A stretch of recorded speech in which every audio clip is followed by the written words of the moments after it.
On the 22nd of July 2011, Oslo was struck by a very powerful car bomb that went off next just to the Prime Minister's office. 8 people were killed immediately and hundreds were injured. Panic struck Norwegians trying to figure out why they have been attacked, why they have been into a long list of cities that have been attacked by Islamic jihadists. They searched and they discovered many reasons. They found that Norway has been contributing troops to the NATO warfare. They found that the Muslim community of Norway had not been properly integrated to the society. They also found, just a week before, a Muslim preacher had been indicted for his incitement. And while the country was still trying to make sense of this fog of war, there was another attack, a simultaneous attack that happened couples of hours later in a school summer camp, where more than 69 people were shot dead, including personal friends of the prime ministers or some members of the royal family. And of course, names starting popping up. This was had to be a jihadist, some Al Qaeda name starting popping up. But ironically, it was none of that. This entire terror attack was the handiwork of one man, whose name was Anders Breivik,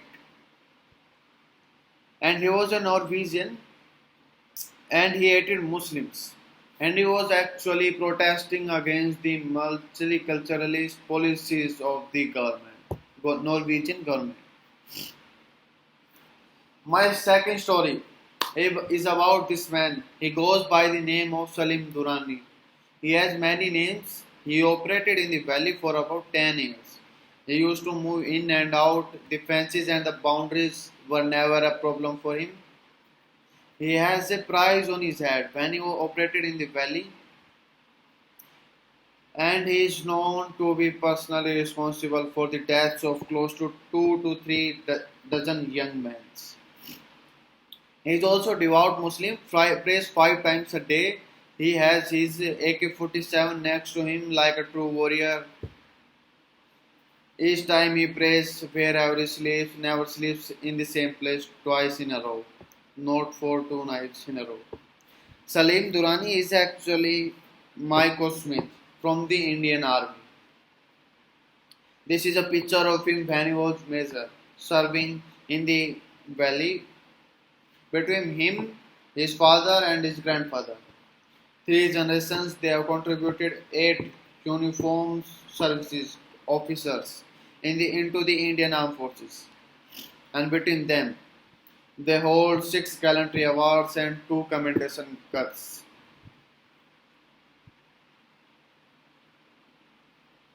The young lad that you see sitting on the left is Salim's son, who is now planning to join the Indian Military Academy and continue the family tradition for 4 generations of service to this country. Now, when I told you these two stories, your mind instantly left to a conclusion that was wrong.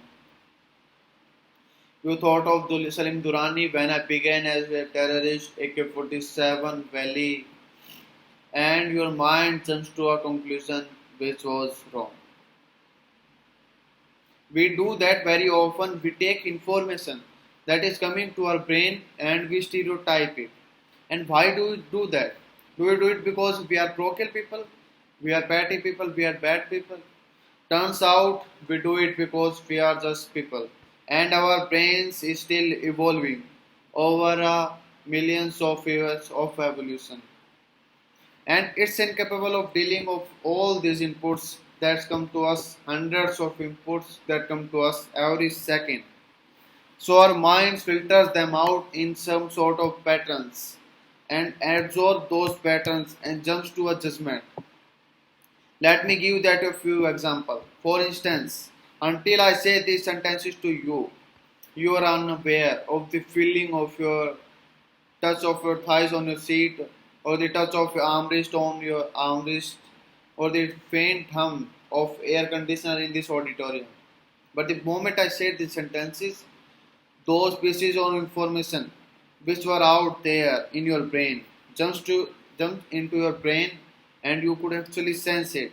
But until then, those sensations were coming into your brain and they were being filtered out.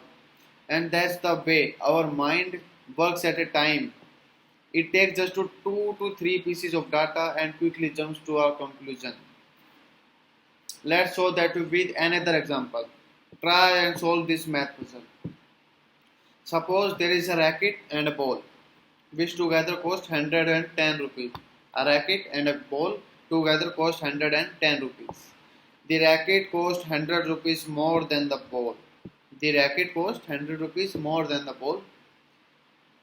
What is the price of the ball?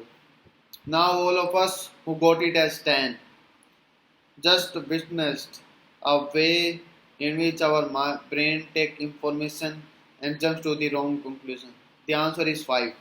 The price of the ball is 5. The price of the racket is 105. That is why the racket is 100 rupees more than the ball. But you heard 110, 100 and you jumped to the wrong conclusion. That the price of the was probably 10. Now the second feature of our way of stereotypical thinking. We will usually think of the worst case scenario. That is why Salim Durrani is a terrorist and not amongst thousands of Muslim officers and soldiers who serve in Indian Armed Forces. And why do we do that? Why do we always gravitate toward the worst case scenarios? Now the answer for that is also a human evolution of the brain. Now suppose we went back to history as we were evolving and there were these two tribes, tribe 1 and tribe 2. And tribe 1 consisted of brave, fearless warriors. And they would see a mammoth and they say, I would take on this mammoth by myself. They come to a chasm, they say, I'd run and jumps to the chasm and I flap my wings and get across. They would see a bright fruit and they say, bite into it and forget about the consequences.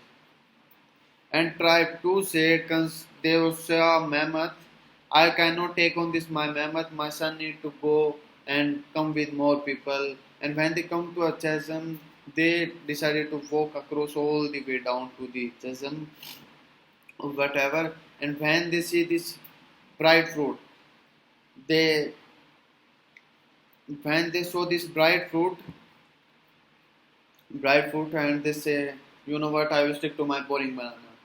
Whose descendant do you think we are? Tribe 1 or tribe 2? Of course, tribe 2. Tribe 1 didn't have descendants, they died. So two elements which jumps to judgment, so judgments are usually worst case scenarios. And the third problem is with this wrong judgment, worst case scenarios, we also change physiologically.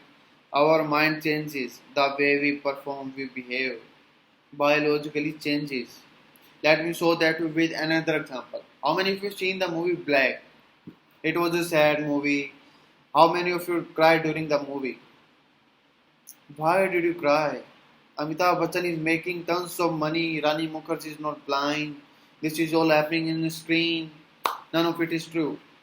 But we're still crying because our reptilian brain didn't realize the difference between the fact, fiction, and start physiologically change, feeling sad, physiologically taking decisions in an emotional state of mind.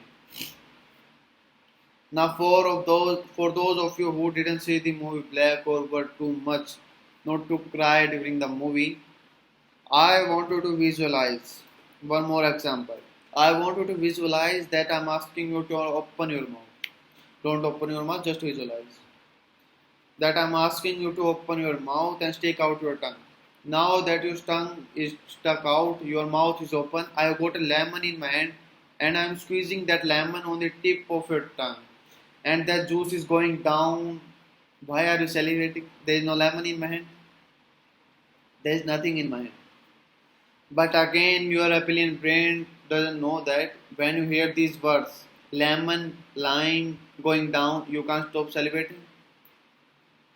Because physiologically our body changes. The way we perform, we behave.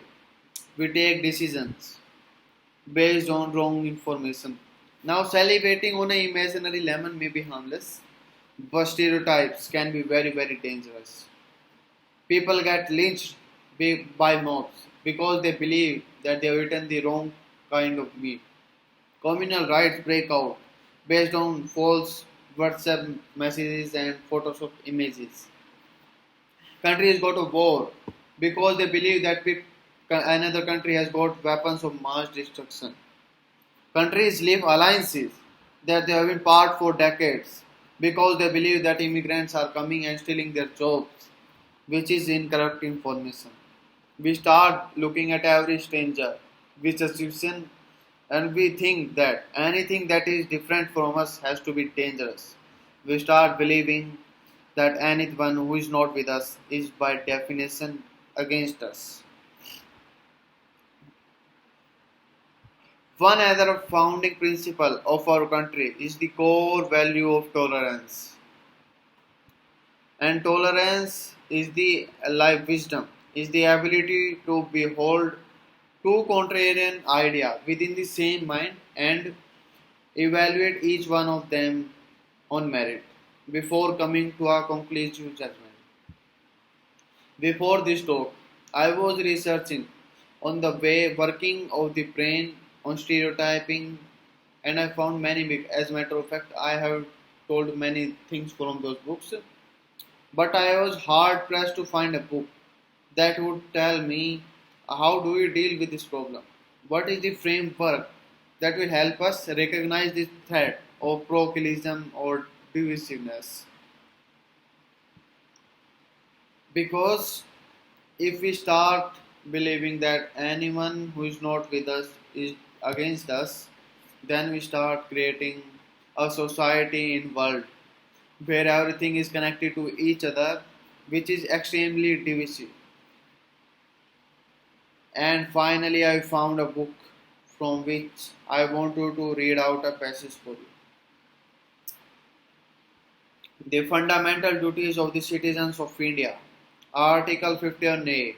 It shall be the duty of every citizen to promote harmony and spirit of brotherhood amongst all people of India, transcending religion, linguistic, regional, and sectional diversity. Now, this book, as many of you have guessed, is the Constitution of India. Is that book which holier and every holy book? Is that book on which every soldier, every politician, every bureaucrat, every citizen of India swears his allegiance? We've been taught to stand up in attention whenever the national flag is unfurled. We teach that to our kids. We've been taught to stand up and being attention whenever the national anthem is played, and we teach that to our kids. I think it's also time for us to sit down and start studying the fundamentals which are being represented by that flag and by national anthem. Because as the saying goes, when you are struggling to look for a new idea, sometimes it's a good idea to read and all book. Jai Hind, thank you.